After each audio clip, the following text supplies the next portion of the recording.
lights on if you wanna drop by. Even my phone's on if you feel like calling me later tonight. Keeping the bed warm, I do, though it's wrong to hold on.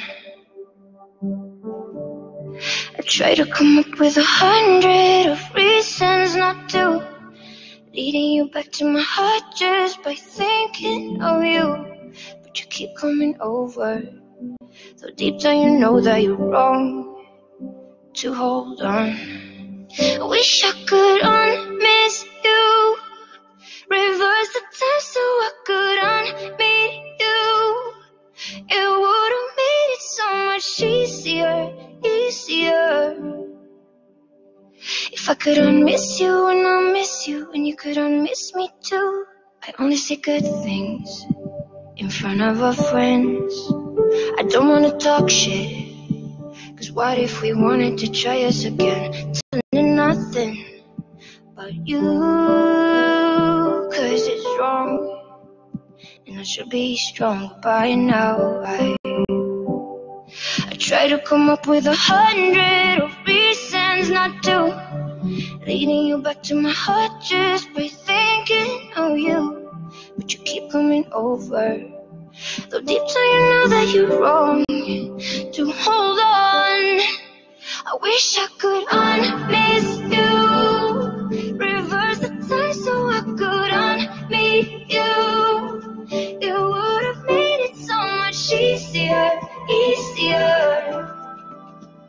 If I could unmiss you and I miss you, and you could unmiss me too. I wish you could undo all of the things that made me fall for you. It would have made it so much easier. If I could unmiss you and I miss you, and you could unmiss me too. Oh, I wish I could undo you. Oh, I wish I never met you. Oh, I wish we never met, and I could just forget. I wish I could unmiss you, reverse the time so I could unmeet you. It would have made it so much easier. Yeah, if I could unmiss you and I miss you, and you could unmiss me too. I wish you could undo all of the things that made me fall for you.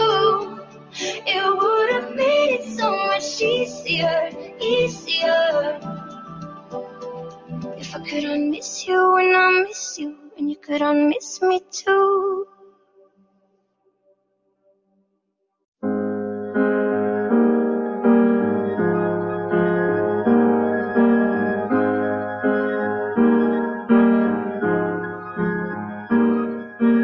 I've been thinking about my father lately, the person that he made me, the person I've become. And I've been trying to fill all of this empty, but fuck, I'm still so empty. Yeah, I could use some love.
morning. How are you guys feeling today? It's Monday morning. How are you guys?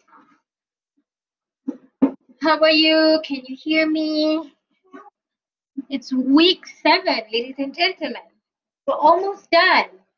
Can you believe it? Can you hear me? Am I talking to myself? Yes. How are you guys feeling in this week 7? It's the final week. Do you have a lot more submissions to do? Do you have a lot of things to do this week? Or maybe you have another test, you have assignments and yada yada. Do you have a lot of things to do this week?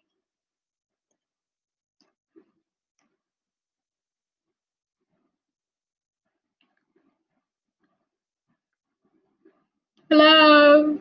Good morning. Y'all need some coffee, man. How are you this morning? Do you have a lot of things this week?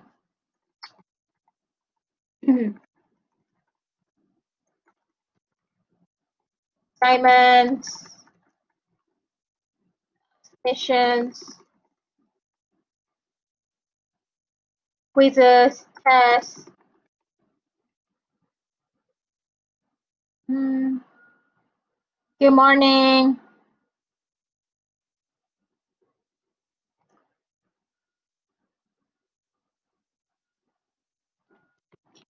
Y'all not answering my questions, man.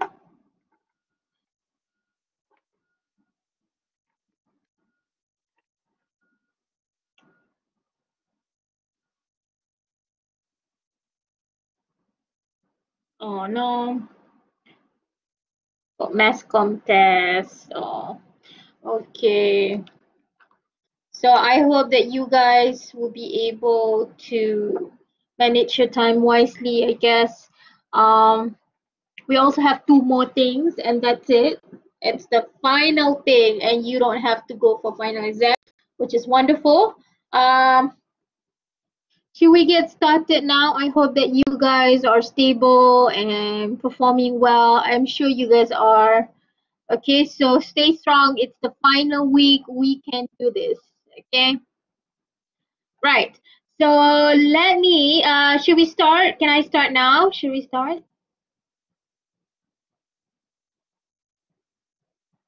I can start now, right? You guys can see this slides? Thank you. Right, cheers. Okay, ladies and gentlemen, welcome back to COM1108. This is a public speaking class, and we are in our final week. This is week 7. Yay! How do you guys feel about it? It's bittersweet, right? So it's like I don't know how to feel it because a lot of assessment, a lot of things are finally almost done, but at the same time, you guys, I'm sure you guys are freaking out about final exam as well. But I'm pretty sure that you guys would appreciate, or this is something that you will be able to tell your, your children, your grandchildren about. Okay, because next semester, I think I shall be in August semester. I shall be coming back to the office, and some. Are you guys going back to the office, or are we the only ones are coming back to the office? And not all lecturers are going back to the office, but some lecturers will be going back to the office. I am one of them. What about you guys? Are you guys coming back to the campus next semester in August? Are you guys coming back to the campus next semester? Do you guys know anything about it? Are you guys coming back to the campus or are you guys still doing classes online? From what I understand, yeah, trust me, you guys would know this faster than we do. We will hear some rumors from the students and then we're gonna wait for the management to tell us. But to be honest, you guys will know faster than we do. But haven't get an announcement. Okay, so we're still waiting for it. But I am for sure going back to the office next semester because I'm teaching first year student. So I think for now what we have is that final year student and also first year students are allowed to be on campus first. And on top of that, some students who have to go through lab and also face-to-face like drawing and stuff like that, they are required to go back to the campus. When is the date of the next semester? I think it's 17th of August. Let me double check. I'm gonna open my diary. Next semester will be, let's see. Yeah, it starts in 17th of August. So supposedly, your exam week will be 23rd of July up until 2nd of August. Okay, and then we have 2 weeks of breaks, and then the next semester will be 17th of August 2020. Yeah. All right. So I don't know. Are you guys looking forward to go back to the campus? Before this, you guys are too eager of going back, but I don't know about now. We'll see how it goes. Okay, so let's wait for the announcement. Let's hopefully we take the necessary precautions because I have a friend who is in Japan right now. He's also teaching at university in Japan, and he said that the cases in Tokyo, in particular, is increasing. Like every single day, it's like 200 plus cases every single day, and it's a bit scary because I think they are too rushing of opening every single thing as well. So we don't want that. So let's hope everything will go. At the same time, we also still want to operate. Yeah, because if we don't operate, the economy will be a downturn. It's going to be crazy for our economy, but I hope that whatever that we decided on, everything will have a silver linings of it. Okay, so we don't want to be too rushing things over, but at the same time, we don't want to be too slowing down because that is going to impact on our economy as well. And what's scary is that we are just starting to experience the turnover or the scary part of the economy of coronavirus. Okay, so we have been quarantined for I don't know 5 6 months, and now only our society is slowly emerging towards having to feel the effects of this coronavirus. Okay, a lot of things are happening, so I hope that we are doing the best decision. Okay, the best decision, and regardless, everybody has to stay positive about it. Okay, as much as I think that it will be hard for me to go back to July and study study and teach and stuff like that, and I think it's the same thing goes to you guys as well. As much as it's a bit hard, but I hope that all of us are staying positive and helping our economy. Okay, because y'all have to think about it. You guys are students, eventually you guys will go into the workforce. Y'all want to work, right? So if you finish with your studies, you want to start working, and you don't want to start working in a bad economy, okay? Because that will be a huge unemployment rate. So that is why we have to keep positive. We have to help our economy go travel domestically over the weekend to help the economy, go and buy things at local markets and stuff like that. I feel like I'm an advocate to this, but I'm just thinking that as Malaysians, we gotta help our Malaysia economy. Okay, so try and spend on Malaysian places. Okay, Malay local based places. Okay, so that will eventually help our economy. Okay, stay positive. We can do this. Now, ladies and gentlemen, stop talking about those things. We got distracted. I got distracted. Okay. Um, so it's the final week. Yes. Okay, let's have a look.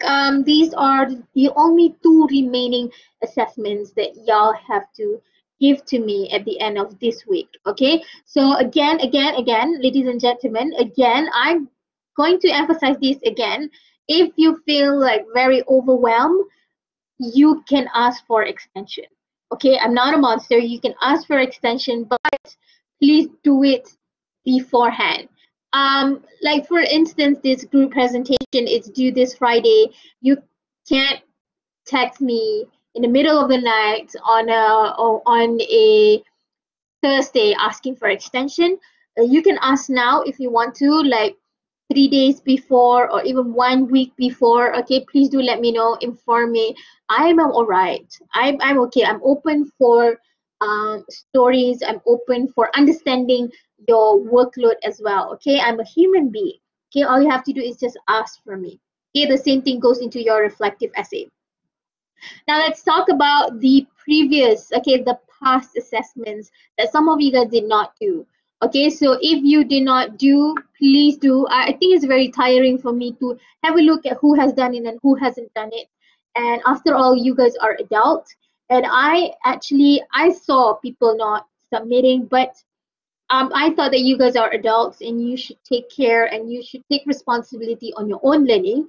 So if you haven't done any of these, okay, any of these, I am willing to give you guys a second chance. I don't know about other lecturers, but I'm willing to give you guys a second chance, okay? So please do inform me that you are actually working on any of these, and then you want, like, you think that you can finish giving me your second presentation before the end of, or be in the beginning of next week, for example. Okay, all you have to do is just inform me, because if you don't inform me, I shall be informing your HOP in FOPCAL, and I also shall be telling them, like, oh, I'm so sorry, but these students are not, not doing things, and I'm quite afraid. So please do just inform me, or else also I shall be giving you guys 0 already. Okay, I have started marking your presentation too. I'm hoping that it shall be released at the end of this week together with your test too.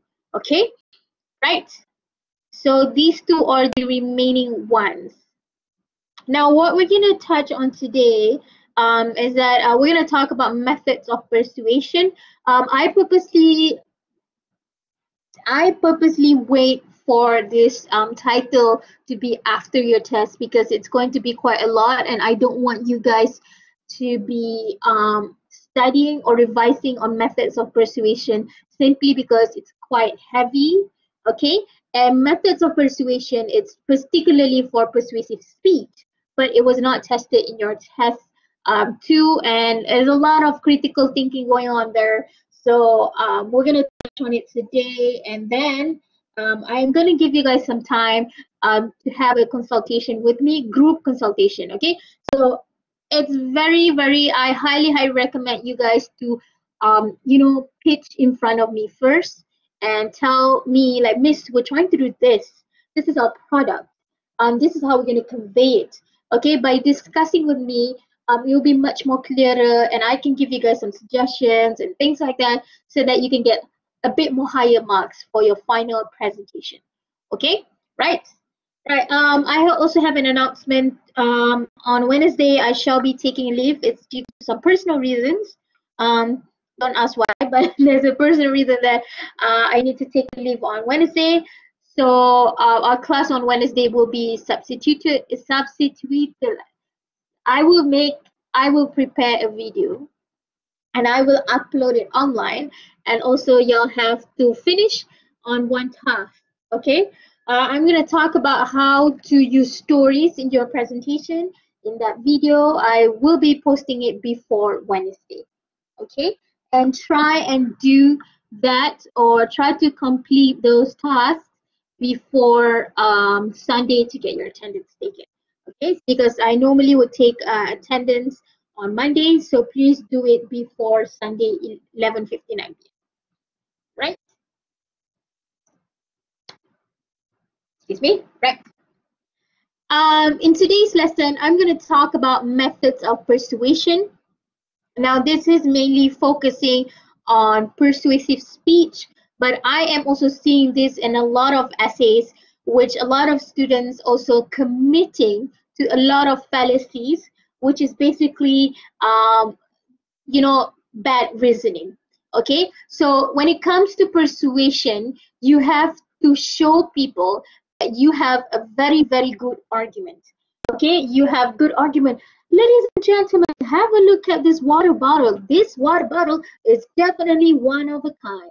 So even the word one of a kind itself, it's pretty much a fallacy itself. So we're going to teach you guys what are fallacies, how can you avoid fallacies, and how to establish your credibility when it comes to persuasive speech. Now, even though this is not included in your test, but I'm hoping that by learning this, you will avoid making bad judgment, making bad arguments in a lot of your writings, your essays, especially persuasive essays, and even when you're talking and chit chatting with your friends, and then there's a new thing comes out at the news, and you say like, oh my God, look at this, blah blah blah, and you commit like bad arguments, and we don't want that. Okay, we're hoping that you guys will be able to learn that and try and avoid doing it. And if you guys have taken CRI 2101 for the IB students, it's critical thinking course, y'all will be looking and encounter similar things like this as well, right? So in today's class, I'm gonna talk about how you can build your credibility when it comes to persuading people. Because when you want to persuade people, as I mentioned, people would judge you and see whether or not you can talk about this topic. So we're gonna discuss on factors of credibility, types of credibility, and also enhancing your credibility. Again, credibility is just basically who you are to talk about this topic. Okay. Number two, in order for you to enhance your credibility, it's always good to use evidence. Okay, and this thing is also similar for your group presentation. You cannot simply say our product is good. Where is your evidence? Is there any testimony from people? Is there any people who said yes? Is there any people who said, oh, they want, a product like this? So you have to give enough evidence in your group presentation. Okay, so I shall be talking about how evidence work, and then we're going to discuss about some tips on using evidence as well in your speech. And then here comes the critical thinking part. Now, there are 4 different types of reasoning. We have reasoning from specific instances. We have reasoning from principle. Okay, A is B, B is C, C is A. Causal reasoning, and also analogical reasoning. And when it comes to appealing to emotion, which is something that is very common in persuasive speech, because you want to appeal to people's emotion, it's called pathos. It's basically a lot of advertisements, a lot of media are doing this. Okay, so we're going to touch on this as well, and we're going to talk about the ethics of using emotional appeal as well, right? So these are the things that we're going to cover in our class. I'm hoping that we will be able to do this, and then we're going to start with consultation for your group presentation.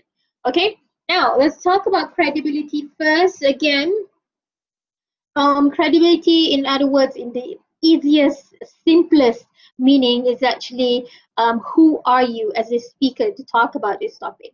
It's basically dealing with what the audience perception about you as a speaker, and they're going to judge you and think and see, observe, are you really qualified to talk about a given topic?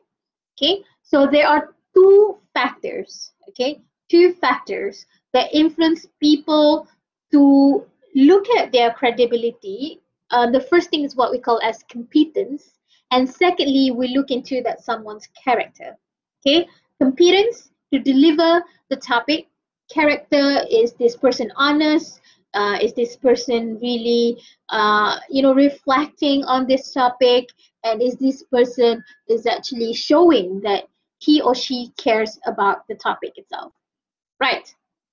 Now, let's take a look into competence first. So how can you increase your credibility as a speaker by showing your competency as a speaker? Now, how an audience, competence basically means how an audience regard a speaker's intelligence, expertise, and knowledge on the subject itself. So we're looking at your supporting details. We're looking at your evidences. We're looking at your arguments. We're looking at your reasonings. And we'll see how intelligent you are, how expert you are, and how you are knowledgeable in the subject. Okay, so very often when a lot of people would start with a speech, okay, they would introduce the speaker's credibility. For example, oh, the speaker has a PhD in psychology, blah blah blah. Why?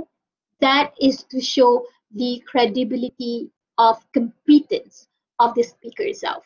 Okay, so you're more likely to listen to someone who has a PhD, because PhD means being an expert in that field. So you want to listen to someone who's an expert in the field and to discuss about the topic that is related to that person's field. Am I right? So we are more likely, human beings are more likely and prone into doing that. Okay. Secondly, we're looking at someone's character. Okay. So we or the audience itself, looking at the speaker's sincerity, trustworthiness, and concern for the well-being of the audience. Now, this is more oftenly or more commonly seen in a lot of politicians. We're seeing if that person is showing that he or she cares about the society, and these things include small details. Okay, it includes on how you dress. Okay, are you dressed too much for a kampong? If you're just giving a speech at kampong, don't you think that you're dressing too much, or you want to wear coat suit is too much, is inappropriate, so it does not show your level with the people or the audience in front of you. Same goes when it's a formal situation and you are not wearing a formal wear as well. Okay, so every single thing contributes to this credibility, factors of credibility. Okay, right? Now here we have three different types of credibility. So the first one is obviously before you start the speech. Okay, so this is the initial credibility, the credibility of a speaker before he or she starts to speak. So even before you open your mouth to talk, people already start judging you. We're looking at your dress, we're looking at how you wear. Are you wearing short pants? Are you wearing shirt? Is that shirt appropriate for the occasion? Is it a round neck? Is it a blazer? Is it blah blah blah? What are you trying to show? Your fashion sense. Every single thing contribute to this credibility itself, depending on your audience. Okay, going back to what we learned initially in the first week of the class, we're looking at your audience, the demographic. If they are somebody who's very educated and they are all professionals, it's fine for you to, the way you speak and everything, the way you dress, everything that is tally to your audience. And sometimes it's better for you to impress them with the dress because they are somebody who are looking at those things.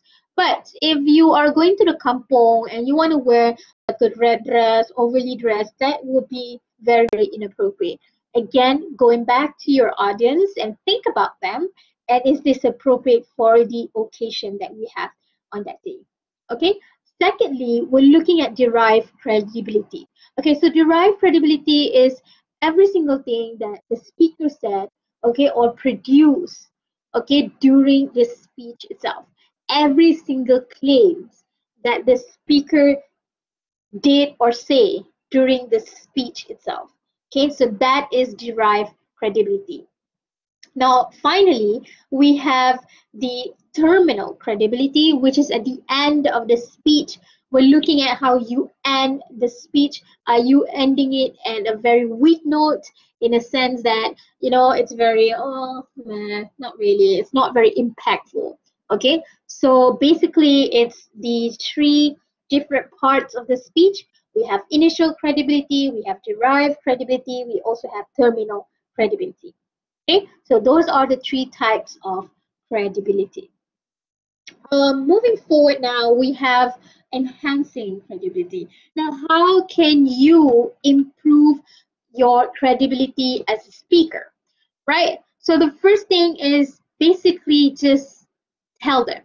explain your competence, which is something that I taught you guys in the very beginning for your presentation 1 and presentation 2. So basically tell them who you are to talk about this topic. So if your topic is about cyberbullying and you chose that topic because you have experienced cyberbullying, or you have been doing a lot of research and you are a K-pop fan, and then there is a lot of cases about cyberbullying in K-pop world, and then you feel like as a K-pop fan, this encounter has made you realize that this is a very, cruel thing to do online. And in today's world, people use social media all over the place, right? So it's like it's very common to have social media, and you want to tell them like, because of that, I research on cyberbullying, and I feel like this topic is something that is very important.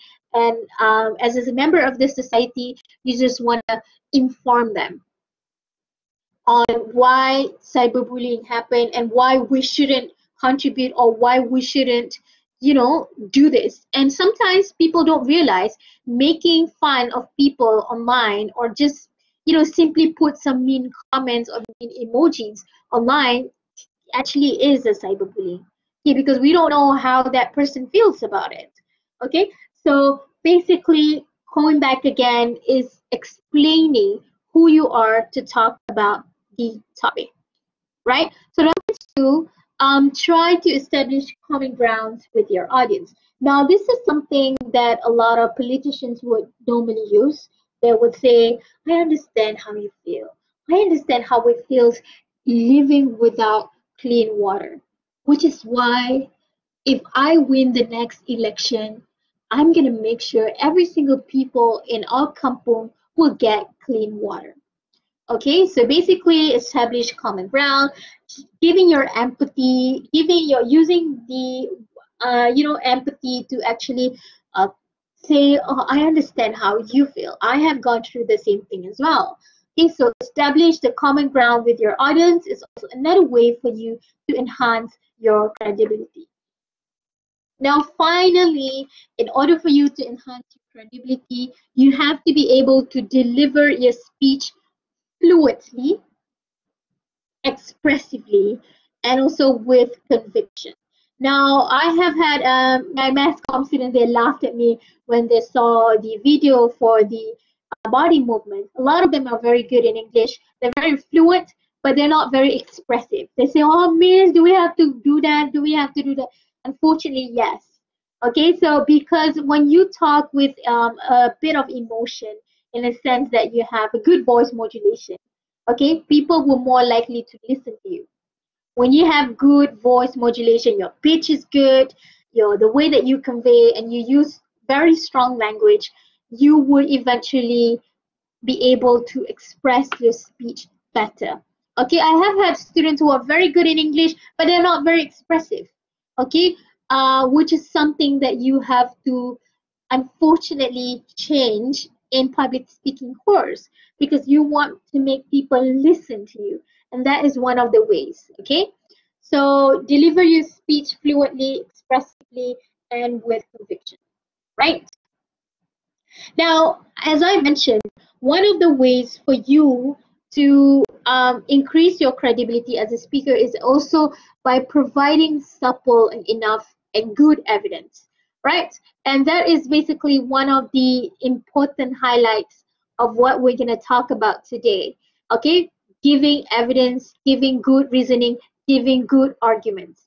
All right, so very often, I think we have covered this before. We have covered about supporting materials, when to use testimony, when to use facts and statistics and stuff like that.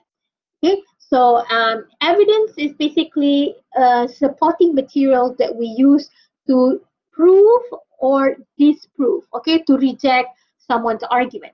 Okay, so in persuasive speech, it's very debatable in a sense that you have your own stand. For example, Malaysia should allow or should make tertiary education fee free to all Malaysians, for example. So that is the topic, and you can agree you can disagree. And here, evidence or supporting materials, you can either use it as something to prove your argument, or something to reject, or something to disapprove, something to refute your opposition or your uh, opposing arguments. Okay, now let's have a look into how evidence work, right? So when it comes to providing enough and good evidence, these are some of wonderful tips that you can use and you can consider when using evidence.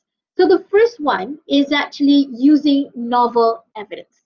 So using unique and good and impactful evidence, right? Number two, it's for you to use evidence that comes from a very credible sources. Do not find evidence from Wikipedia. Rather, go and find the evidences from the sources of the Wikipedia itself. Okay, have a look at the reference list, click on it, read it. Is it a legit website? Is it something that is, if there is a edu at the URL link, it's very credible because it comes from an institution, right? The third tips for you to use evidence is for you to make clear on the point of the evidence. Now, a lot of people, they would provide the evidence, but they don't give enough elaboration or explanation on the evidence. Okay, right. Finally, use specific evidence. So in a sense that if you are talking about topic A, find a very specific evidence about topic A, not something that is very general. Okay, so those are some of the tips for you to use evidence. Now we're going to go into reasoning now. Let's talk about reasoning. When it comes to reasoning, it's basically is a process of drawing conclusion on the basis of evidence. Now, before that, are you guys clear on evidence? All good on evidence? Clear? Evidence. Any questions?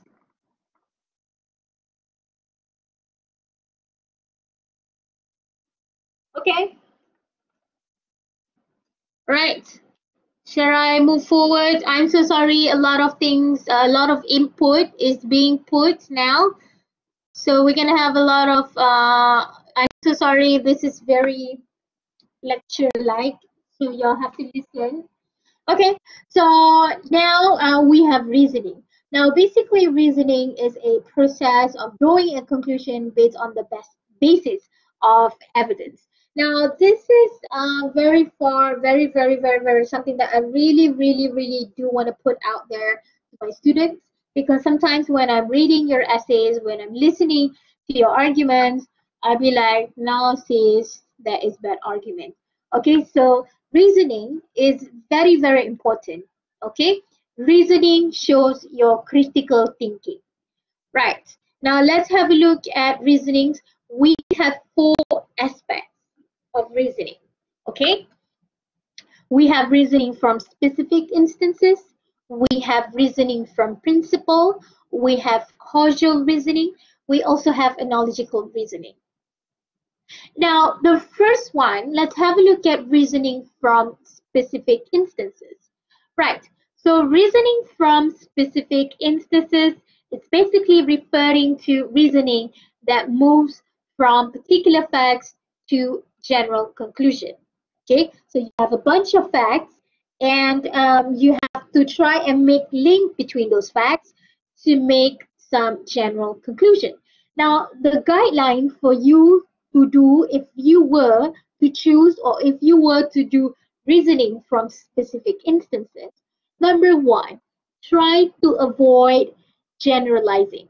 Hasty generalization is when you assume every single thing into one single thing. Okay, something that is very general and you want to conclude it that way.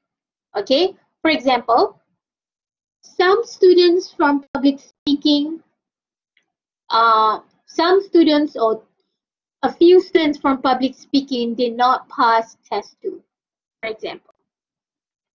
You are students in public speaking 6B. Sorry, let's go back again. The first purpose is 2 students from public speaking 6B failed their test 2. Person A is a student from public speaking 6B. Person A failed test 2. So you simply assume, because there is 2 people, you assume people A is the one. Okay, so that is hasty generalization. You jump into conclusion without sufficient evidence. Having said, there is a premise that is very, very general. Okay, so you have to be very, very careful with your wordings and try to reinforce your argument with a lot of statistic, with a lot of testimony. Okay, because you don't want to come from something that is very, very, very general and try to say this is what we want. Okay, so that is hasty generalization. Okay, let's have a look at the example here. Okay, first fact. Okay, the first premise that we have here: my physical education course last semester was easy. Okay, my friend's physical education course was easy. My brother's physical education course was also easy.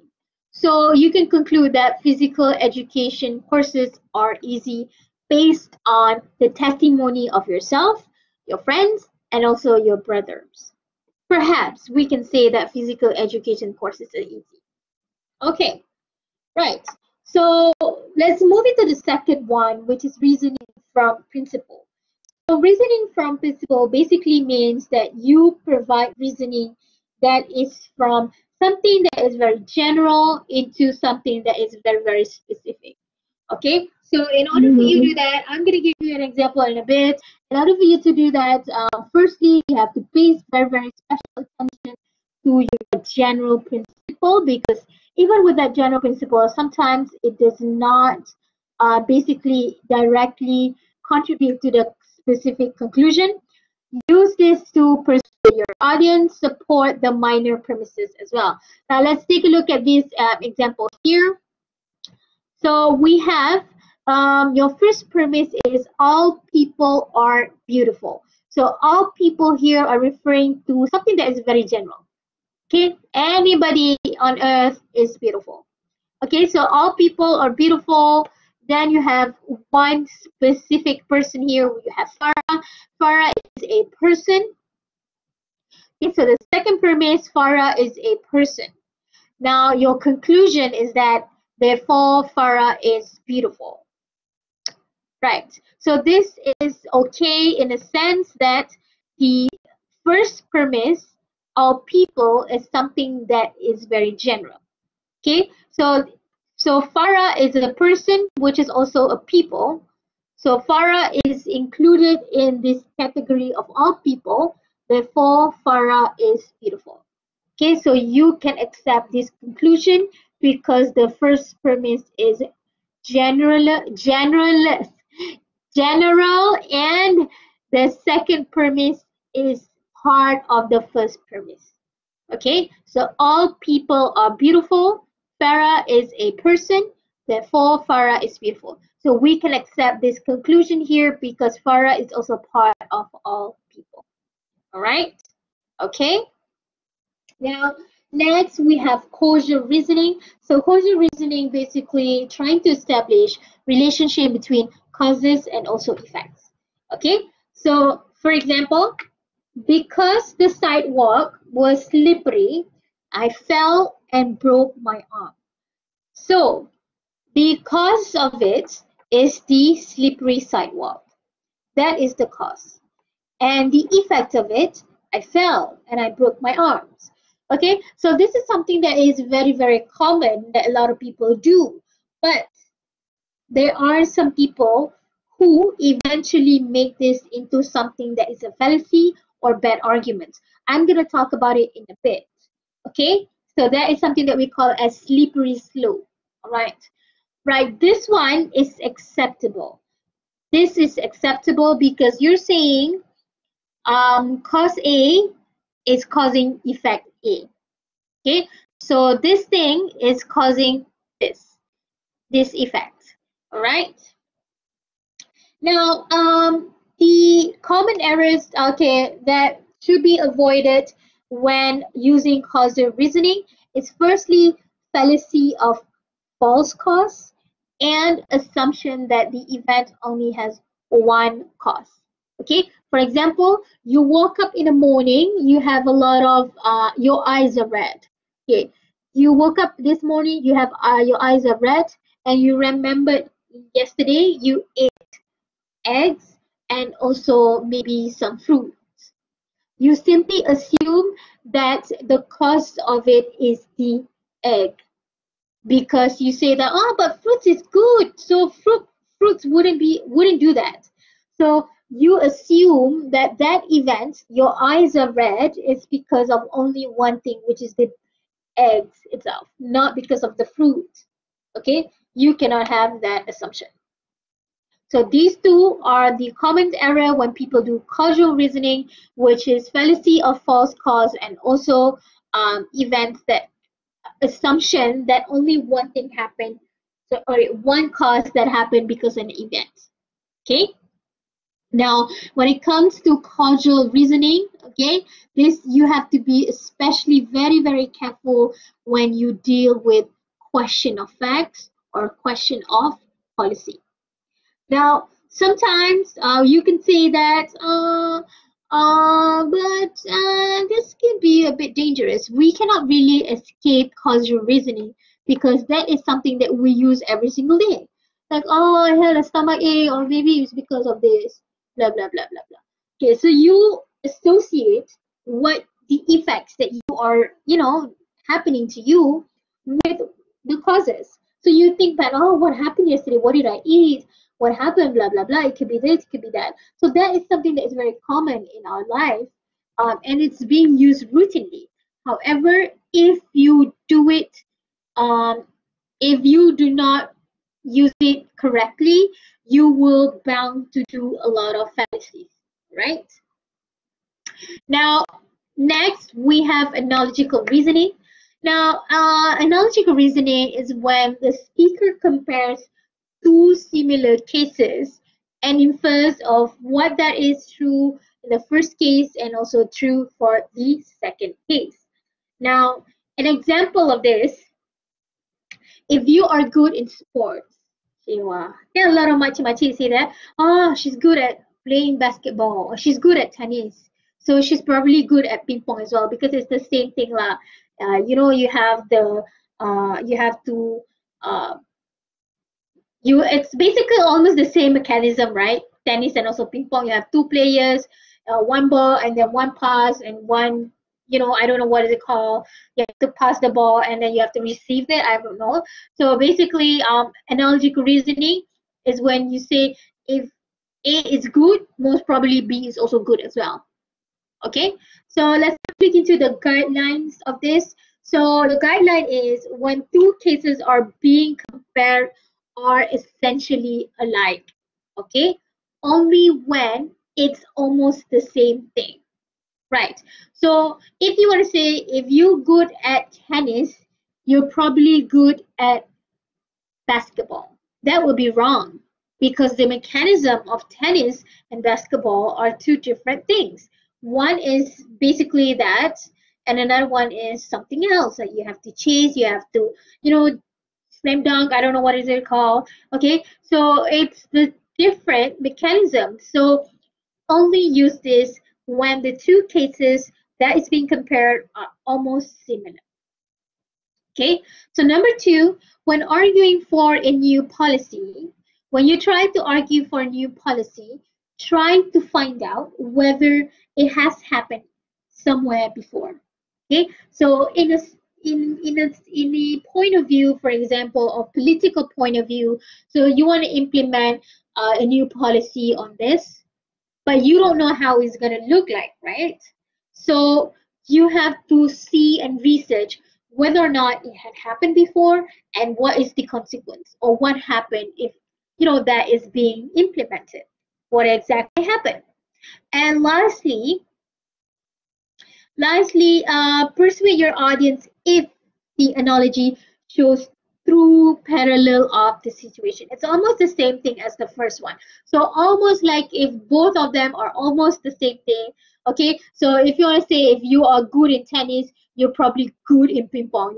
Say that if you're good in tennis, you probably be bad at ping pong. So it has to parallel and it has to tally. So if you say if you're good at one thing, you're gonna be bad at one thing, so it's wrong. So you have to say if this good at one thing, the next consequence is also has to be good. Okay, so it has to parallel, right? Okay, right. How are you guys feeling? There's a lot of input coming from me. All good on the four different reasonings. Okay, all right. Okay, so do you have any questions? No questions?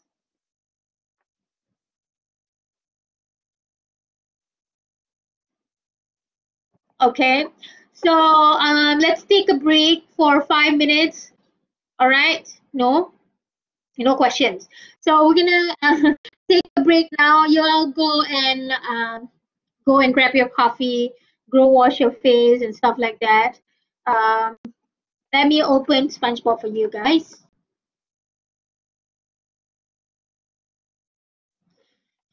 Ta-da-da-da. Okay. Oh, new episode is out. Okay.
Why should we start now? Can you hear now? Lemak. Okay. Right, let's continue. Let's continue. Okay. All good? All right. You are a bit relaxed now.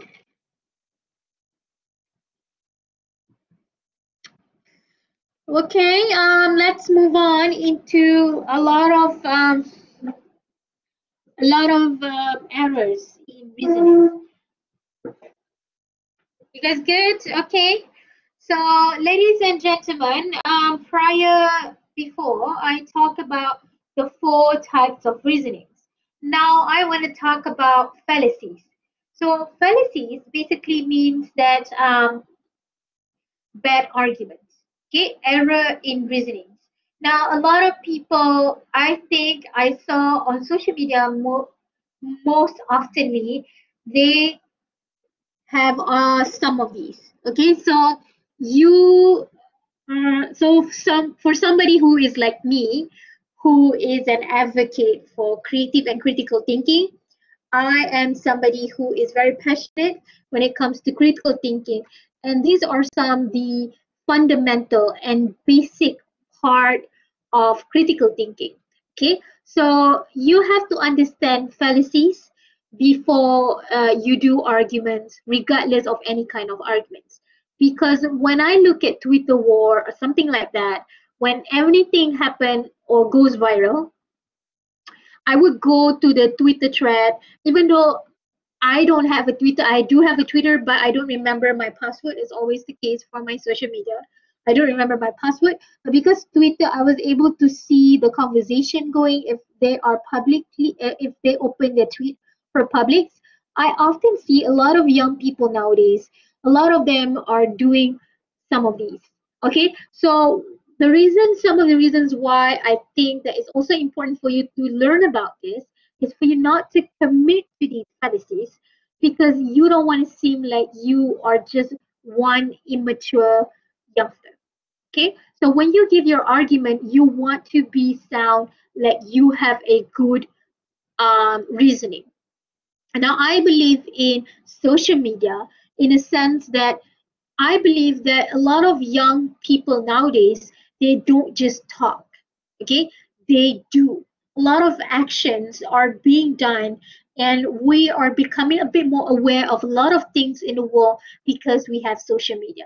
And I believe young people have a lot of potentials, and I can see they're very different from our mother's generation, with they are very different from the traditional generation in the sense that a lot of traditional people often bow down to people and believe in whatever that it's been said on that particular thing. Okay, so if a teacher says everything is people in the past would agree a. We don't think creatively and critically. We accept. Okay, but I believe there is a change in education. I believe that there is a change in the trend of learning with youngsters nowadays, and I salute people for that. I salute that we are different. I salute that we're doing a bit more than we're supposed to, and the notion of knowledge in today's world are very different from in the past. And I think that we have so much potential that we can use in education. However, However, ladies and gentlemen, I believe that every single one who's listening to my lecture today, you guys have to be aware on these fallacies because if you were to commit this in social media and stuff like that, people will look at you very badly. People will look at you and say, "Oh, just another immature people," and we don't want that. We want to prove to them that we have our own stand, we have our own judgment, we have our own beliefs. And if the belief or if the argument is solid, is good argument, okay? If the argument is valid and good argument, people will look up to you even more. Okay, so the takeaway from this course or the takeaway from this syllabus or even the topic for today, I'm hoping that you will be able to use this, especially in your channels, okay, in your social media. And if you were to, and I think that after you listen to this and after you hear this, you will say, oh my god, have I ever did this? Because I'm seeing a lot of trends on social media, and I shall be showing you guys in a bit, and a lot of them are like, so I'm so sorry to say this, but stupid.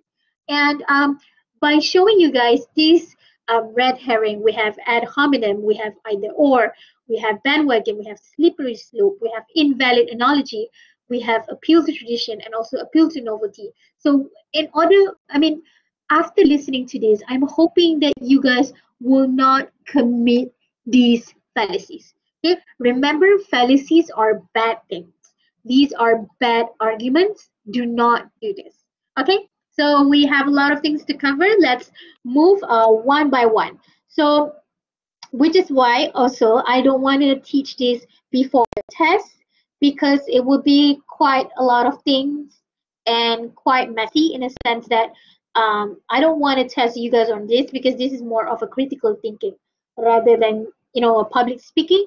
But when you're doing persuasive speech, yeah, when you're doing persuasive speech, and if you commit to these fallacies, people would judge you and people would think you're not very credible to talk about this because your arguments are wrong. Okay. Now, firstly, let's have a look at red herring. Now, the source of red herring term, the terminology of red herring is actually, red herring is a type of fish and it's red. And I think, I don't know, I don't remember when the uh, the, how to say, history or the story behind the terminology of red herring is actually, there was a prisoner that escaped from a prison, and he basically used these fish. So he jumped into ocean or something, and uh, the prisoner used this type of fish, red herring, to cover his track. So basically, the guards weren't able to find him because he was, you know, behind this type of fish. So basically, red herring means, okay, so there is a consequence to it. Basically, it means that you're diverting your attention to something else. All right. So going back again on the history of the terminology red herring, it's a prisoner trying to use the fish to direct or to divert the attention of the prisoner to something else. Okay, so basically what it means is a type of bad argument when a person introduce irrelevant issue to direct people or to divert people from the subject of the discussion. Okay, instead of talking about, you know, the issue that is supposed to be said, and then you're reverting or you're changing the attention into something else. Right. Okay, so that is what we call as red herring. Now, an example for this is, many people criticize Thomas Jefferson for being an owner of slaves.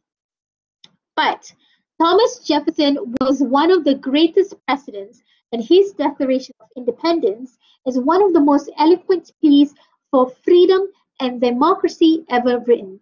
Clearly, these criticisms were unwarranted.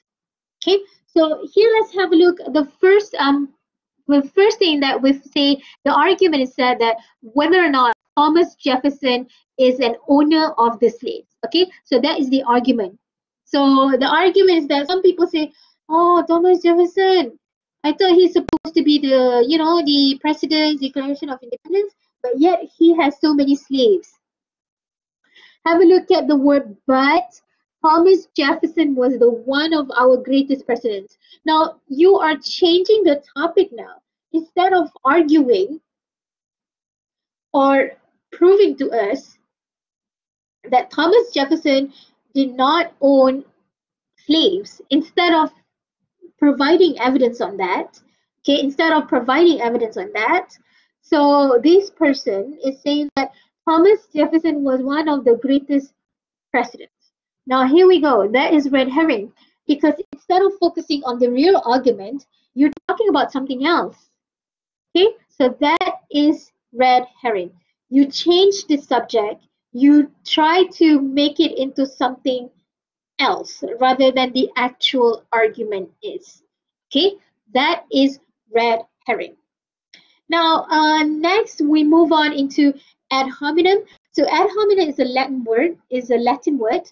So ad hominem basically means that you're trying to attack someone by looking at their characteristic.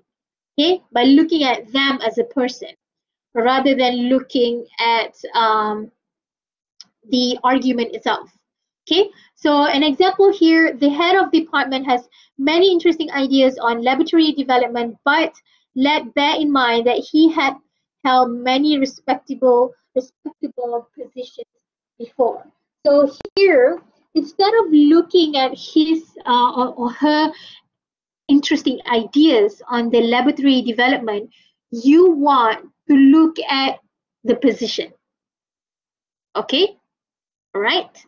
So an example for this is for example, when a smoker say, uh, when a smoker said, I cannot quit smoking because I've been smoking my whole life, and then the society say, says the smoker. So you are attacking on that person because of who they are. Okay, so you're attacking that person because he's a smoker, because he is lazy, for example. You are attacking someone's personality, someone's characteristic, or someone's notion rather than looking at the argument itself. Okay, that is ad hominem. Okay, so it's when you attack on the person itself, the characteristics of the person, rather than you look into that person's argument. Now, looking back again on the smoker's argument, he said that smoking is something that is hard for him because he has been smoking since maybe 5 years old. So here, the real argument, whether or not people who have started smoking from younger age, will be able to stop smoking. That is the real argument that they want to talk about. But instead of, talking or instead of discussing about the real actual um, argument here, you are attacking someone's personality. Okay, that is ad hominem, and this is something that is quite. I To be honest, I see this a lot in Twitter. Okay, instead of looking at that person's argument, oh, look at that person, da, da, da, da. Oh, he's rich, she's rich. She can say that because she's rich. Da, da, da, da, da, da. So that is ad hominem, yeah? Okay, let's have a look at another example. Here we have Hugh Hefner. So Hugh Hefner is the founder of Playboy magazine, argue against censorship of pornography. Okay, but Hefner is an immature, self-indulgent millionaire who never outgrows the adolescent's fantasies of his youth. His argument, therefore, is worthless. Now, here we have this person who argues that Hugh Hefner, the founder of Playboy magazine, okay, argued against censorship of pornography. So he said that we should not censor pornography. He said that it should be out there. Now, there is this one person saying Hefner is immature, self-indulgent millionaire. So if you are attacking on that person's personality, saying that he is immature, self-indulgent, you are committing ad hominem. Okay, so rather than arguing why we should not or why we should censor pornography, which is something that you're supposed to do, providing enough evidence on why we should censor pornography, this person is attacking Hugh's personality and claims that he is immature and self-indulgent. Okay, ladies and gentlemen, this is an example of ad hominem. All right. Now, the next fallacy or the next bad argument that we have is when you force your audience to choose only between two alternatives when really there are more than two alternatives. Okay, so for example, here we have the government should either lower taxes or announce pay rise to all. So basically, we can do both, we can have a lot of things, all right? But why do you have to choose between two when you can do more? Okay, so either or is when a speaker or a writer or someone who argues that there should be only one alternative when in reality there are more than two alternatives in this, conversation itself. All right. Next, here we have bandwagon. So bandwagons is actually, I think it's quite a famous terminology, is actually referring to cool kids.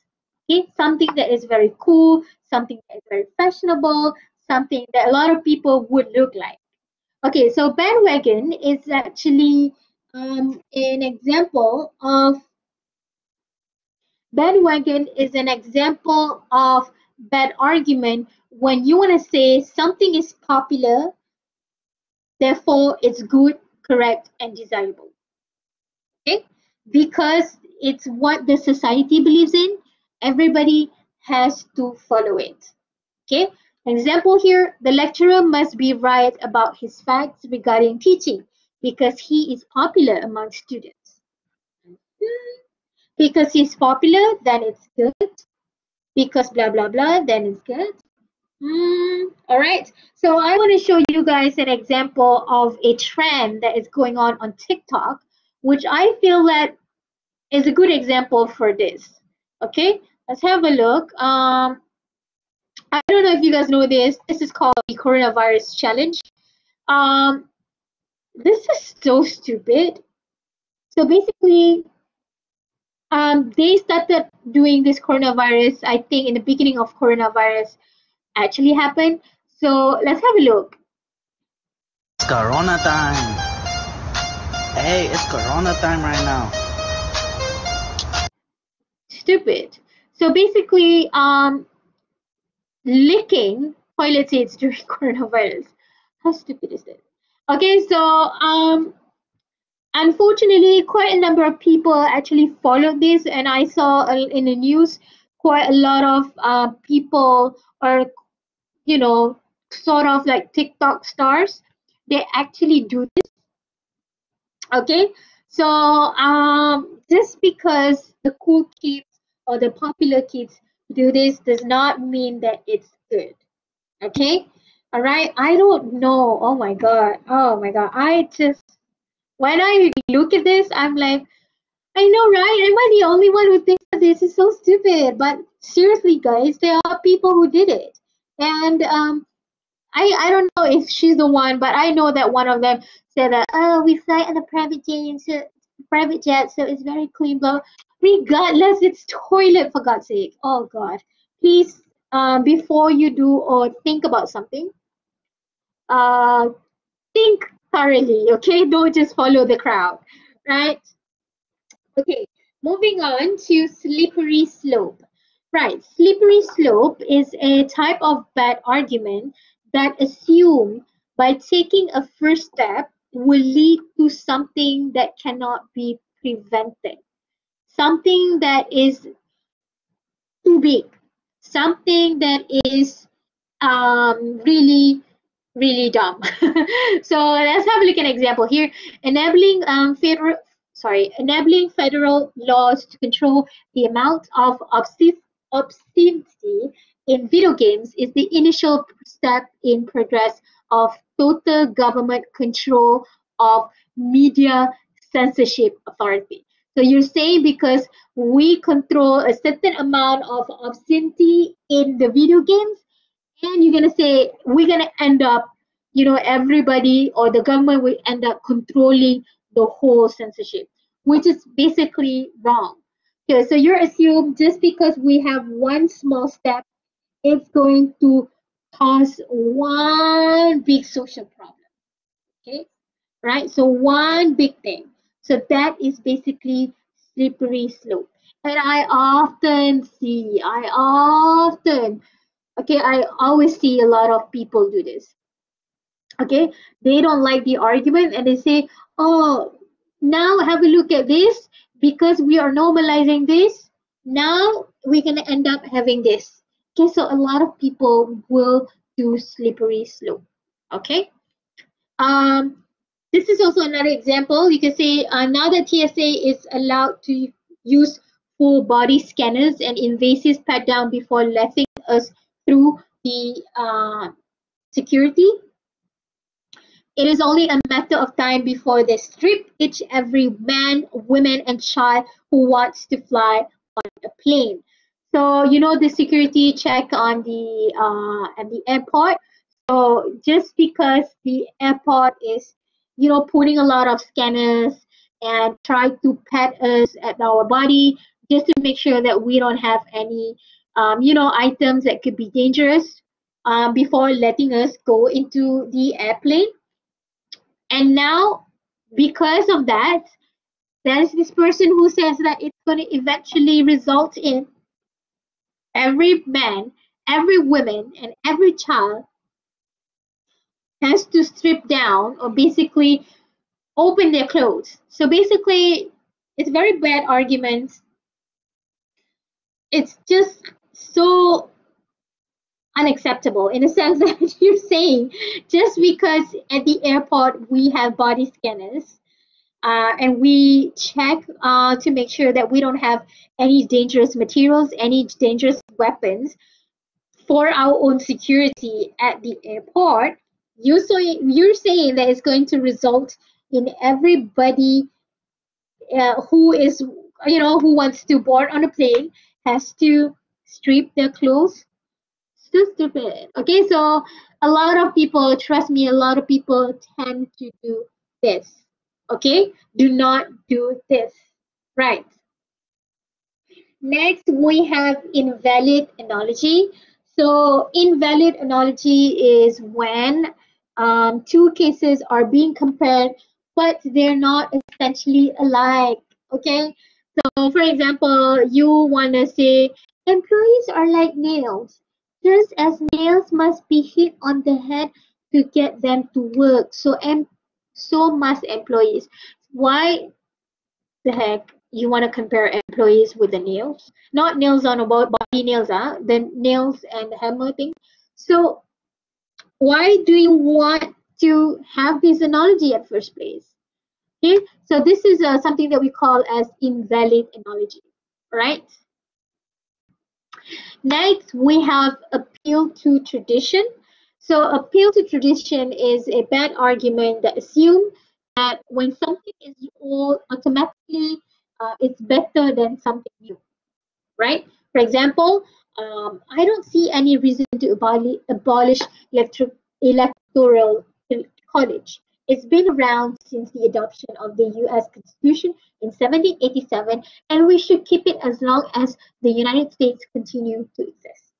Okay, so now, to be honest, I'm telling you guys, a lot of people, okay, especially when you start working, and some of your colleagues are perhaps older than you, trust me, this is a core problem.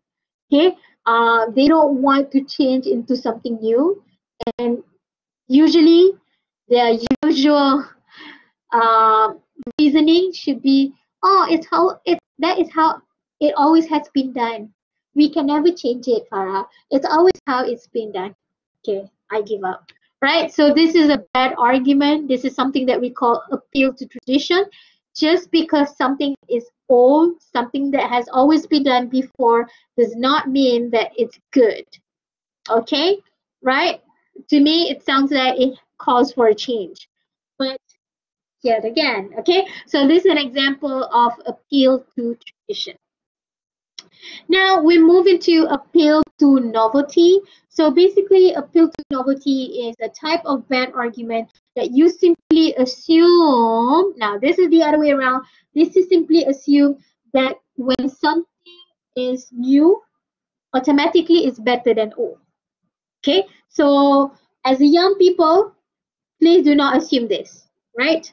So just because something is a bit more recent, you want to assume that that thing is better than before. Okay? For example, just because the new iPhone will come out, you assume that the new iPhone will be better than the iPhone before, which is wrong. Okay? So an example here, our church should adopt the 2011 New International Version of the Bible because it is 400 years newer than the King James Version. So because it's new, you assume that it's better.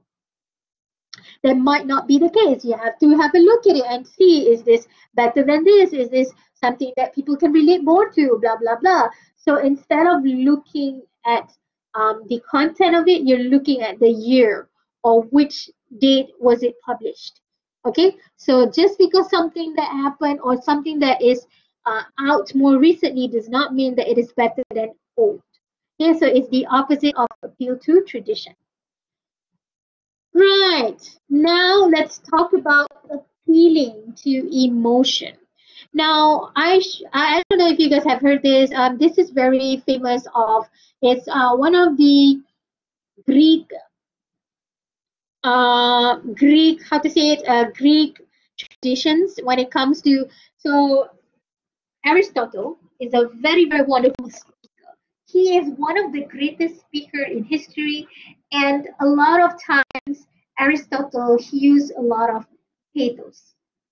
Pathos basically means emotion. Okay, so it's basically playing around with someone else's emotion.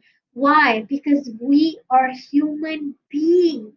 Okay, we are human, and the goal for this is to make listeners feel angry, feel sad, feel guilty, afraid, happy, proud, sympathetic, and so on. So you basically play around with people's emotion. All right. Now, these are some of the emotions that very often public speakers they would do when it comes to fear.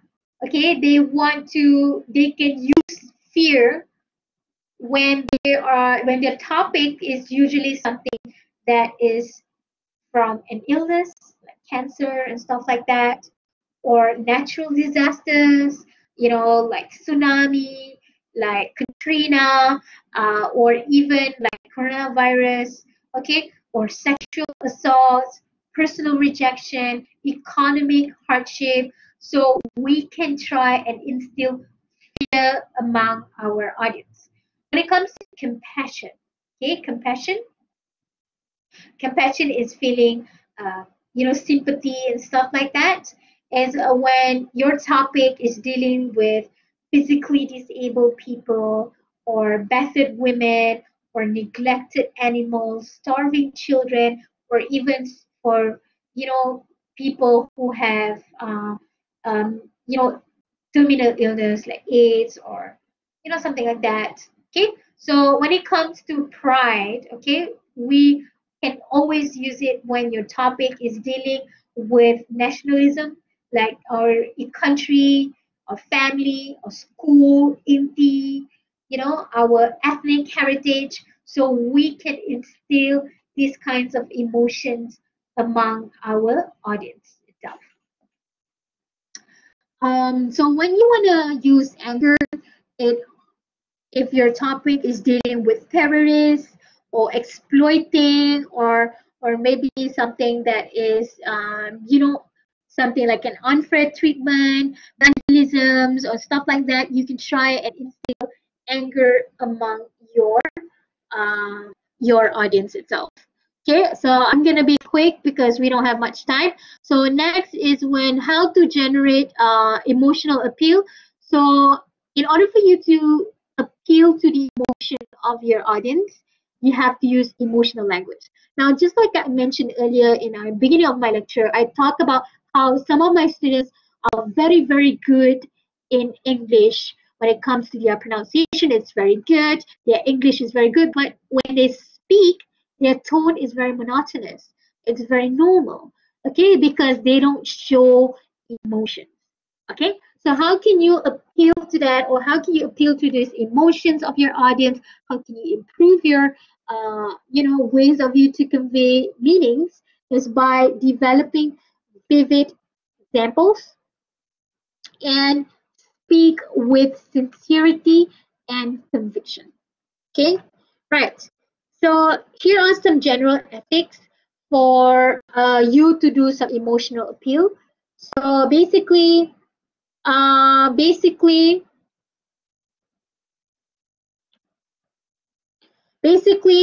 it's for you to have or to build your points or your supporting materials based on facts and logic.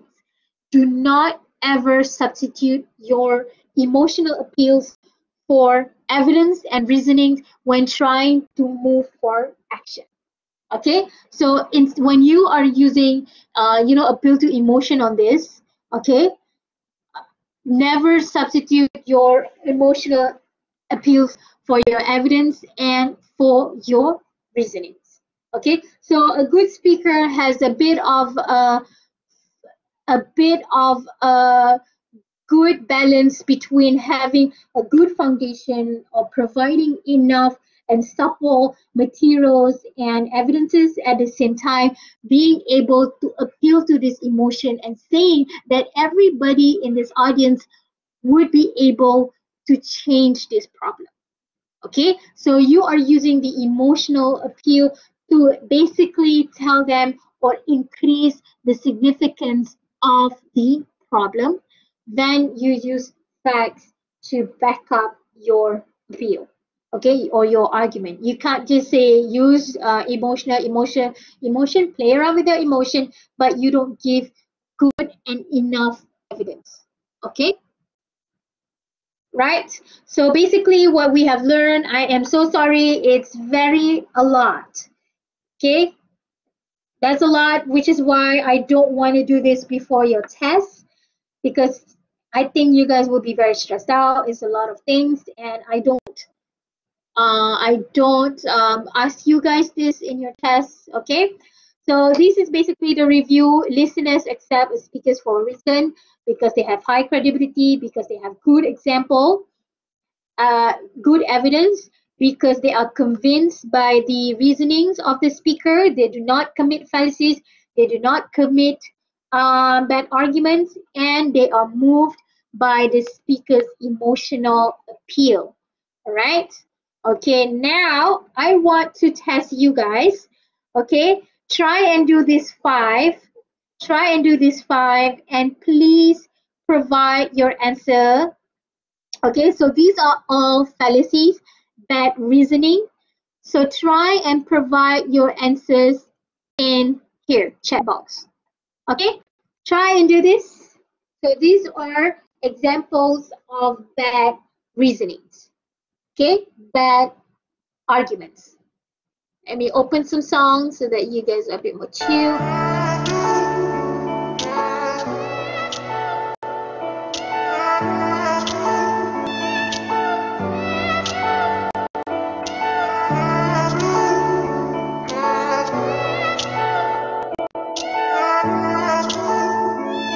This time it don't feel like you want it all. Did I do something wrong to make you go? Said I would know when it's all good to fall. Now I just need you here to hold me close. Cause I don't want another hurt to fill the holes that you left under my covers for me to go cold. I don't wanna miss somebody who's not missing me, but the city feels so lonely when you leave. Yeah. My room where I want you tangled is in my sheets, in your shirt that I got you half asleep, holding on to me. My bed where you left me tangled up, now it's new, in your shirt that you gave me half asleep, wishing I still had you.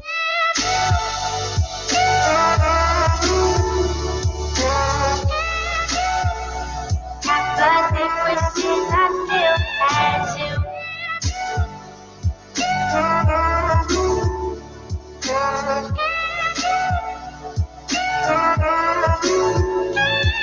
This time you said you're playing games again. What are we becoming of it now? It's fine, I said. you're the one in my head. 'Cause I just don't know how to put you out. 'Cause I don't want another heart to fill the holes that you left under my covers. For me to grow cold, I don't wanna miss somebody who's not missing me. But the city feels so lonely when you leave. My room where I want you tangled is in my sheets, in your shirt that I got you half asleep, holding on to me. My bed where you left me tangled up, now it's new, in your shirt that you gave me half asleep, wishing I still had you.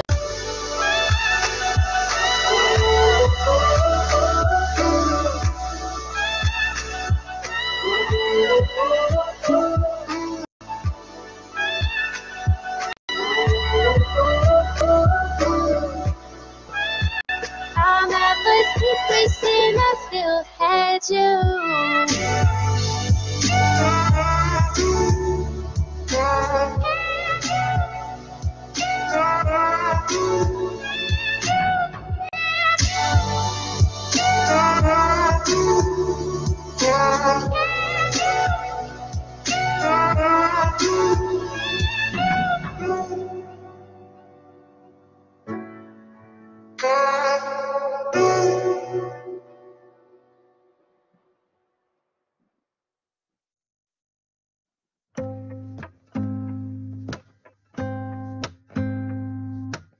Sunrise with you on my chest, no blinds in the place where I live.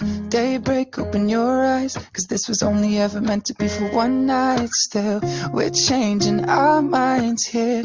Be yours, be mine, dear. So close with you on my lips. Touch noses, feeling your breath. Push your heart and pull away. Yeah, be my summer in a winter day, love. I can't see one thing wrong between the both of us. Be mine, yeah. Anytime, anytime.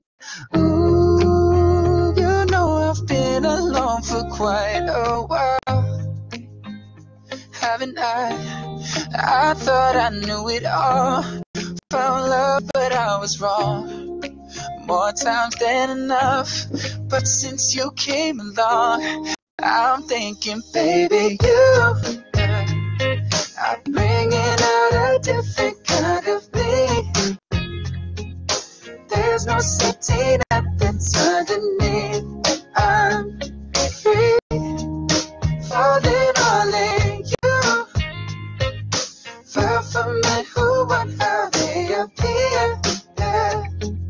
Trapped up on a tightrope, now we're here. We're free, falling all in you. Okay, let's now discuss so that I can have more time for people to have consultation with me for the presentation. Now, let's first have a look at the first one. If we allow gay people to get married, what's next? We will have to allow people to marry their dogs. So here is an example of slippery slope. Okay, just because of one thing that is being legalized and we assume that something else is going to happen and something ridiculous will be happening. Okay, so that is an example of slippery slope. All right. The second one, we shouldn't listen to Jeep's argument on education. He's an idiot. So here is obviously ad hominem. So you are attacking on someone's personality, someone's character, rather than looking at the argument itself. Now, thirdly, sure, we haven't given raises in over 5 years to our employees, but you know, we work really hard to make a good product. We try to ensure the best for customer service as well. So this is red herring. Okay, so instead of focusing on the argument, which is on raising your employees' salary, you are redirecting or you're changing the subject into, but we work very hard to go da da da da da da. Okay. Number 4, since many people are now migrating overseas, we should leave the country too. Yes, this is bandwagon. Okay, and lastly, a tiger is like a big cat. I'm sure they would make great house pets. Oh my God. So this is basically invalid analogy. Okay, just because the tiger is looking like cat, is this a valid analogy? I don't think so. Okay, so these are the things that we have learned. I'm hoping that by learning these fallacies, these bad arguments, try and not to do these types of arguments, okay? Because it's embarrassing, guys. Okay, don't do this. Okay, we need to show the new or the older generation that we can and we are different than them, but do not attack them with bad arguments. Okay, try to improve your argument, and when they see that our arguments are solid and good arguments, they will eventually listen, right? That is my hope to everybody. Now I want to quickly summarize again on your presentation 3.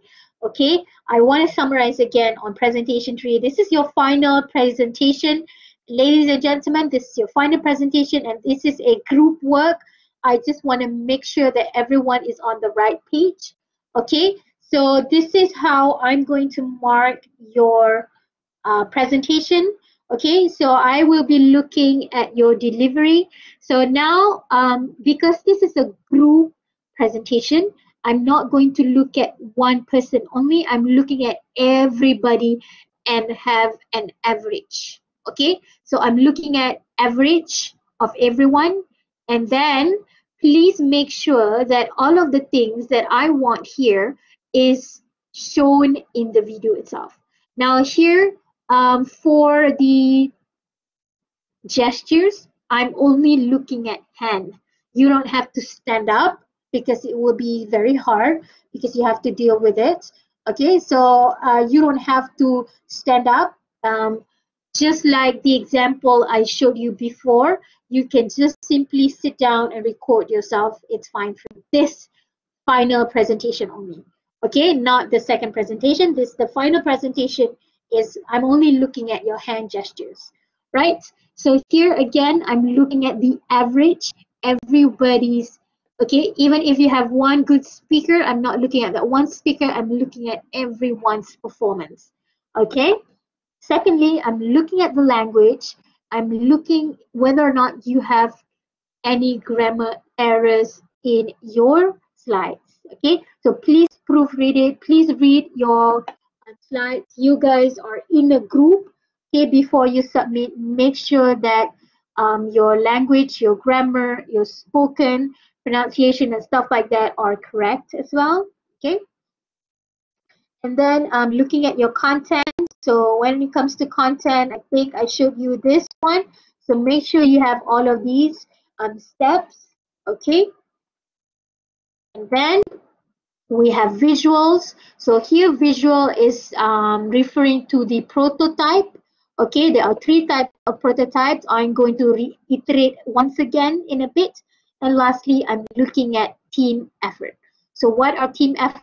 I'm looking whether or not everybody participated, everybody is in the group or not.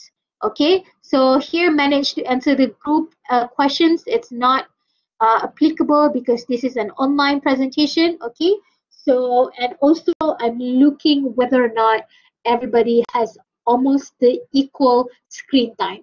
Okay, just because one person is good, you're going to give that person 3 minutes of talking, sorry, 5 6 minutes, 10 minutes of talking, and the rest only talk about 1 minute.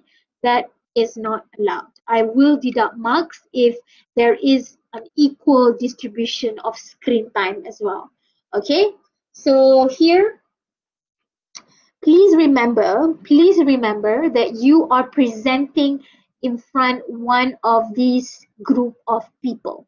Okay, so you can choose if you want to present in front of a Malaysian high schoolers, if you want to present in front of professional parents, or if you want to present in front of a board of investors.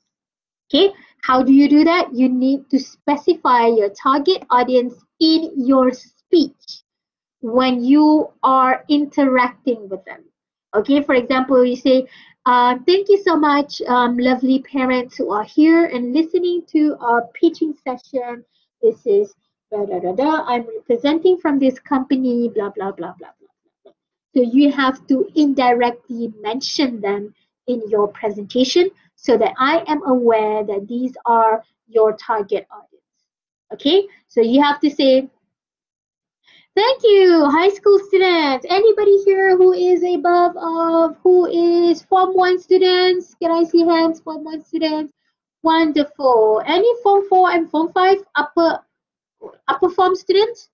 Lovely. So the majority of people here are upper. Okay, so you have to present that there are audience. Okay, so it is being reflected in the interaction of you and also your audience in the video itself. Okay, you don't have to have one special slide just for them. You don't have to do that. But in your speech itself, okay, it's supposed to be very explicit. It's supposed to be very obvious. All right.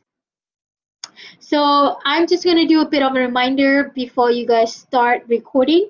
So just as because this is a group presentation, every single one has to participate and has an equal screen time. So if any of your group members who is supposedly in your blackboard, the name is there but did not contribute, please inform me. Okay. Number two, okay, one person has about 2 to 3 minutes of screen time. Make sure that one person are able to talk 2 to 3 minutes. Okay, it does not matter if you want to talk the first 1 minute and then at the end another 2 minutes or 2.5 minutes at the end. It's okay if you are talking the first 1 minute and then the last 2 minutes is also fine. Okay, as long as one person are able to talk from 2 to 3 minutes, it's okay. Right. Again, everybody has equal screen time. Marks will be deducted if there is only one or two people who talks more than what they should be. Okay, if there is any dominating group member, marks will be deducted in your teamwork. Okay, so I have created a Google Drive for you guys. Okay, it's in week 7's folder. Have a look at it. Okay, so in that Google Drive, you have to upload, only one person do it, upload the PowerPoint slides and also the video in the Google Drive. Okay, so in the video you have to show me your hand gestures and also your face. You don't have to show me your whole body. Okay, body is not included in this final presentation. You can sit down and make sure that I can see your hands and I can see the natural movement of your hands and facial expression in your video itself. Okay, except for visualization, everybody has to show your face.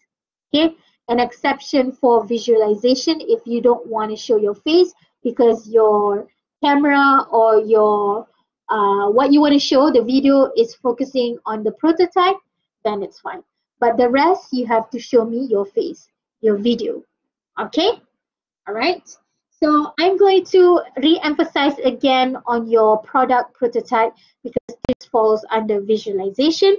So you can simply do a very, very simple product prototype. This is quite elaborated actually. Here you don't have to do this.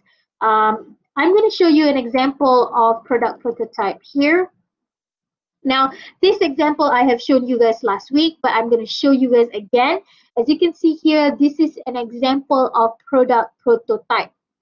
If your solution, if your idea, business idea is something that is very simple to do, okay, very simple to do in terms of if you want to do product prototype, it's quite simple.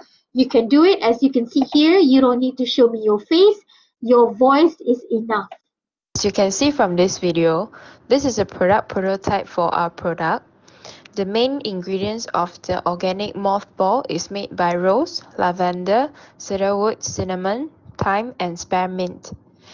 To make the packaging reusable, the ingredients will be sealed in the white small bag inside the muslin bag, and the exterior bag can be washed manually. Okay, so this is an example of product prototype. So we also have paper prototype because I think that if you are using digital prototype, it can be a bit time consuming. And if you have a group member who is very good in drawing and your solution is mostly on apps or something that can be drawn, that is drawable, that is even a word. Okay, so you can choose a paper prototype. Okay, there are students who did this and they basically did something like this, and their video recorded like they have their hands and the paper prototype in front of them. Okay, all right.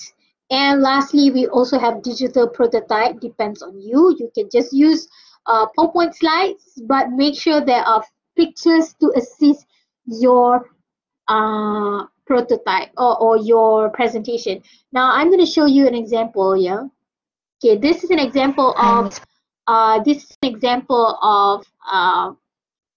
Farah and all the other lecturers digital prototype. who are watching this presentation of the cases. There are two buttons on the design waistband, which is button orange and button red. The features of button orange is achieved when user encounter less severe case.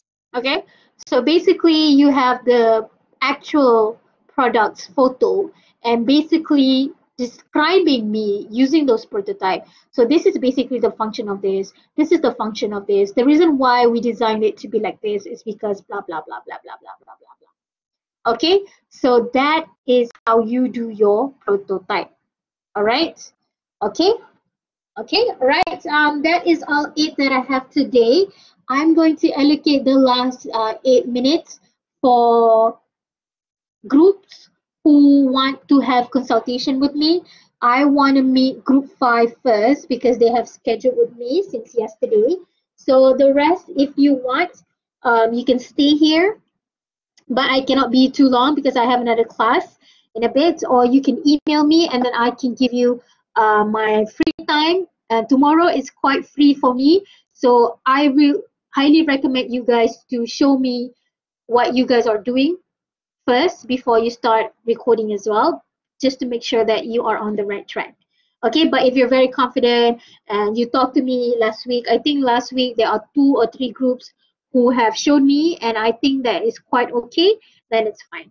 Okay, right, so thank you so much for joining me. All right, thank you so much for joining me. Now I want to, you guys can leave except for group 5. Okay, group 5 stay because we want to, thank you.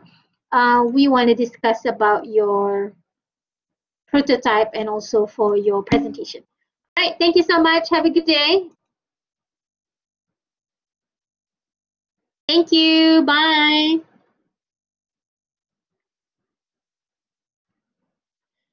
Right, group 5. Are you guys here? I mean, I think Xiao Tian gave me an outline yesterday, is it?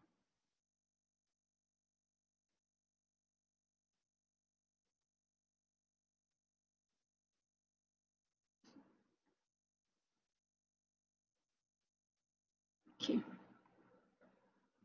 Yes, let me look at it first, yeah? Yes. Yeah, because weekend is my personal time. I'm not supposed to work on a weekend, but I don't mind sending emails. But yesterday, Xiaotan, it's already night, so I could not view it simply because it's already night. Okay, let's see. Okay, group 5, are you listening? Yes? Okay, so my problem with this is because the problem is can somebody open their mic and tell me about your topic?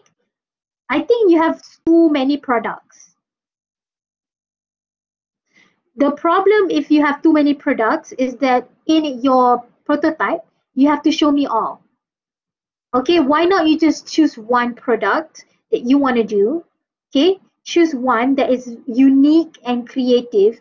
I see here eco bags. Eco bags, we have it already. You don't have to do this because basically it's common, it's very common. I think edible bowls, it's quite unique.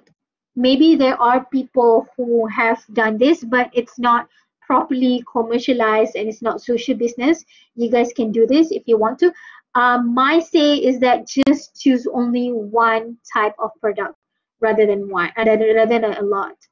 Yeah, okay, just choose one than having a lot of products, because I think it's going to be a very long presentation, and I think that is very hard to tackle if you have 3 different products. Just go with only one. Okay? All right. Are you guys listening? Hello? Okay. What do you guys think? The content may be less. No, the thing is, if you have 3 products, you need to give me 3 different prototypes. Are you guys okay with it? No, the thing is, you can just simply focus on one thing, which is basically what I really want, just one single prototype or one single product, and you basically elaborate more of it. And all this while, all the videos that I shown you, all these videos, they are all based on only one type of item or product.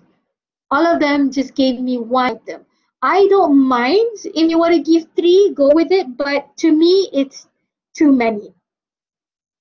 Okay, you won't focus on it. So the thing about if you have too many products, okay, if one person or one product has 3 minutes of screen time in their visualization or in their product in their prototype, and then the second item is only 1 minute, and then another item is only 1 minute, there will be unequal distribution. And I also and I will compare, why do you focus on this but you don't focus on that? You have 3 products, everything has to be equal. Why this, why not that, this and that? Do you get what I mean? So I don't mind you do 3 products, but to me, you only give me more room to comment. You only give me more room to, like deduct marks. Okay. For example, if your product for your first product is your eco bags, okay, so you spend a lot of time in your prototype explaining to me about your eco bags, but your second bowl, your edible bowl, you only give me 1 minute of explaining. You give me more reasons for me to deduct marks. Okay, so that is the problem if you have products, more products. Okay, do you get what I mean? I think the rest of the team, okay, the rest of the other group members, or you can actually create one business, okay, one market that only sells eco product. That is okay. Okay, so your prototype is actually your market. You draw something to show, okay, this is our shop. Okay, in the shop we have 3 different divisions. The first one is food, second one is kitchen supplies, third one is blah blah blah.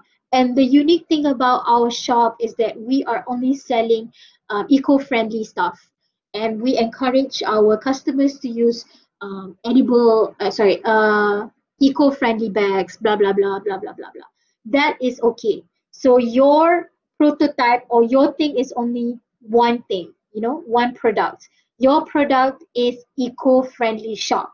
That is your product. Okay, the things that you sell is separate things. Okay, you can give that as an example. These are some of the things that we are going to sell in our shop. That is different. What you gave me in your draft are absolutely 3 different things. 3 different products. Okay, so it depends on you. If I were you guys, it's only one thing, because if you give me 3, you're giving me more rooms to comment. Okay, and even that one prototype, you do it better than the second and the third, and I have seen the best, so I absolutely see why don't you do the same thing in the second and third prototypes. Do you see what I mean? So don't give me reasons to do that. Just choose one and focus on it. Okay, all right, so what are you guys going to do? Are you guys going to choose only one, or you guys want to make it as an eco shop instead of just one? It depends on you. Okay, I give you guys time for you to discuss among yourself, among your friends, among your group members. Think about it. Okay, if you want to do the shop thing, you have to give me the prototype of the shop, not the products, the 3 products. Okay, all right, you guys are okay? Do you have any more questions?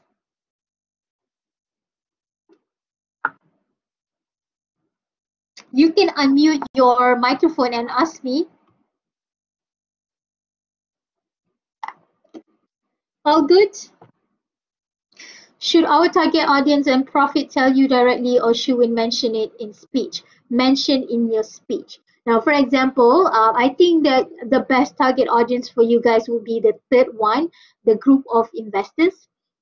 So maybe in your introduction, you want to say, thank you so much. Just say their names. Thank you so much, Mr. Jonathan. Thank you so much, Mr. Liam, for coming in today on behalf of the board of investors from ABC Company. We really appreciate you coming in today. In today's speech, we shall be pitching to you guys on our social business idea. Blah blah blah. Okay, so mention it in your speech. You don't have to provide like a special slides to tell me these are the people of your target audience. You don't have to do that. Okay, all right, any more questions? Any more questions? All good? All right, so good luck, you guys shall be fine. I think you guys can start recording as well. Your prototype, if you want, you can show me your prototype. If you want to go with the edible bowl, just take one bowl at your dapur, your kitchen, that looks a bit eco, and then use that visualization, use that prototype to say, okay, this is the height, this is the size of the one. The reason why we choose this size, as you can see, it's something that is palm size, because we don't want our consumers to eat a lot, so this will help them to blah blah blah blah blah blah blah blah blah blah blah blah. Okay, so talk about the colors option, talk about the blah blah blah, be creative. Okay, all right. There are absolutely a lot of things that you can talk about during the prototype itself. Okay, it could be one person, it could be 2% doing the prototype. All right, any more questions? All good?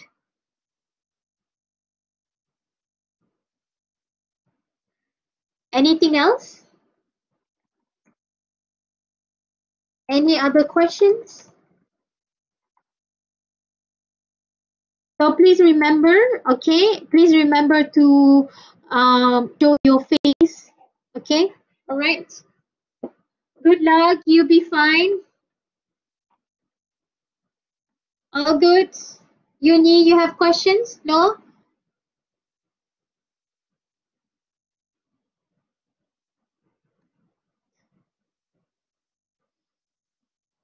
All right. Thank you. Good luck. Good luck. You guys shall be fine. So you can use something like this. Let me show you. So just if you want to go with if you guys still want to go with the bowl, just take one bowl that looks very, very equal, and then just use it like this. Okay, like explain. Consumer can untie the Muslim bag and take out the one. say that's the size, this is the blah blah, and why are you having the design. Or maybe you can give your target market chance for them to design their own bowl, if they can choose this size, that size, blah blah blah. Be creative, a lot of things that you can do. And you can say the bowl comes with free cutleries like spoons and forks, blah blah blah. And what's the material that you use for the bowl, why do you use the material for the bowl, blah blah blah blah blah blah. A lot of things that you can talk about. Okay, okay, good luck, you'll be fine. Clear. Okay, good luck. Thank you so much. Bye. Bye. Take care. Bye, guys.